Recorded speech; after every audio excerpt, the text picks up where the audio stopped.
Welcome to Housing After 60. I am Charles Odell. On this site, we analyze the math and the reality of senior housing to find your best options. Let's get started. Welcome to another deep dive from Housing After 60. Today we are looking at the tough decision many homeowners face, whether to renovate or sell as is, based on our latest research at housingafter60.com. I'm your guide, here to walk you through the big picture. And I'm your expert, ready to break down the numbers for you. So let's jump right in. Renovate or sell as is? This is one of the most emotional and, let's be honest, overwhelming choices you can make. It's your home. It's full of memories. It's so much more than just a financial asset. But, and this is a big but, it's also a critical financial decision. And that's why you absolutely need a logical framework, not just a gut feeling to get this right. Okay, so let's break it down. At its core, you're really looking at two different paths. On one hand, you can become the project manager. You're the one juggling contractors, managing timelines, all of that for a potentially higher price tag. Or you can hit what we like to call the easy button and just sell the home in its current condition. Sure, it might be for a little less money, but it is so much faster and comes with way less stress. This is the real conflict, isn't it? Your time and your sanity versus that potential profit. Exactly. And that whole idea of potential profit brings us to one of the biggest myths in all of real estate. It's this idea that big, splashy renovations are always going to lead to a huge payday. We've all seen those TV shows, but the reality, especially for folks over 60, is usually a whole different story. Our founder, Charles Odell, says it best. He says, most people think a new kitchen is the key to wealth. It's not. It's the key to a contractor's new boat. And he should know, after flipping over 100 properties. The point is, the conventional wisdom here is often dead wrong. Your big investment just ends up padding someone else's bottom line. And here's a huge reason why. As we've noted on the Housing After 60 website, we're in the middle of a massive skilled labor shortage. That's driven contractor fees up a whopping 12% just this year. So that profit you were hoping for, a big chunk of it is already gone before the first nail is even hammered. And we can't just talk about money, we have to talk about the non-financial cost, what we call the stress tax. This is the human side of it all, the sleepless nights, the endless decisions, living in a constant construction zone. Your return on investment isn't just about dollars and cents, it's about whether the whole process just completely drains your quality of life. And that emotional stress often comes from very real, very expensive surprises. You have to ask yourself, what is lurking behind those walls? When you decide to renovate, you're also deciding to find out whatever's hiding in there. And believe me, you might not like what you find.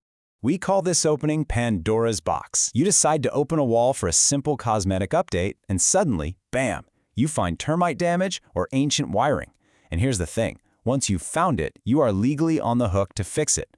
A small, manageable project can instantly balloon into a structural nightmare, costing you thousands in repairs that add absolutely zero appeal to a buyer. Let's look at where the money really goes these days. For huge jobs like a new roof, look at that. The labor cost is often double the cost of the actual materials. This just hammers home that skilled trade deficit we talk about on housingafter60.com. You're paying a massive premium for who does the work, not just what they're installing. Okay, so it is abundantly clear that the risks are high. But there is a way to cut through all this confusion and make a logical choice. We've actually developed a simple step-by-step framework to help you use math, not emotion, to get to the right answer for you. And the core principle behind this whole thing is simple. You need to stop looking at that flashy, high gross sales price. The only number that truly matters is your net proceeds, the actual cash you walk away with after every single cost has been paid. So here's the 5-step formula. 1. Get the as-is value from 3 different real estate agents. 2. Ask those same agents for the potential after-repair value, or ARV. 3. Get hard, written quotes from licensed contractors. No guessing. 4. And this is the key part. Do the math. Subtract those repair costs, plus a 10% buffer for surprises from that ARV. And then step 5, just compare that final number to your original as-is value. And this comparison brings us to the $25,000 rule. It's simple. If that final number isn't at least $25,000 higher than your as-is price, our research shows it is simply not worth the time, the risk, and that awful stress tax. This gives you a really clear, data-driven red light. That rule is a game changer. So let's see how this whole framework plays out in the real world. We'll use a case study we put together. Let's call them the Smith family. Okay, so the Smiths' home was worth $300,000 as is. They decided to renovate, spent $40,000, and sold it for $350,000. Now, on the surface, that looks like a $10,000 profit, right? But the renovation took 4 months, and when you subtract carrying costs, taxes, insurance, utilities, their actual net gain was only $4,000. I mean, just think about that for a second. They spent 4 months of their retirement living through a stressful project, all for what works out to be less than $1,000 a month. When you frame it like that, was that trade-off really worth it? For most people, that's a hard no. So if a full renovation is just way too risky and selling completely as is might leave some money on the table, is there a middle ground? Well, yes, there is. As we recommend on housingafter60.com, there's a really powerful hybrid solution. We call it the minimal prep strategy, and it consistently provides the highest and safest return on your investment. This is all about focusing on really low-cost, high-impact fixes. We're talking about renting a dumpster and being ruthless about decluttering, hiring a professional deep cleaning crew. Simple things, like replacing all the light bulbs with bright daylight LEDs. You're not renovating, you're just getting rid of that ick factor that scares buyers away and leads to lowball offers. And this all really brings us back to the real bottom line, because it isn't just a financial question, is it? It's a personal one. At this stage of your life, you just have to ask yourself, what do I value more? My time or my money? And this chart really lays out the trade-offs perfectly. Selling as is means speed, it means certainty and low stress. Renovating means high stress, a long way to get your cash, and a moderate risk of actually losing money.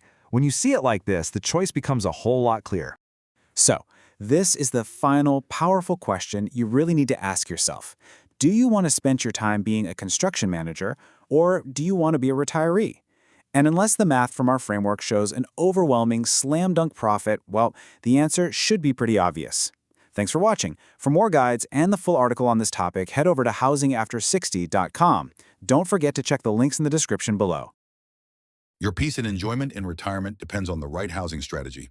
Visit housingafter60.com for our full analysis and cost transparency guides. I will see you in the next video.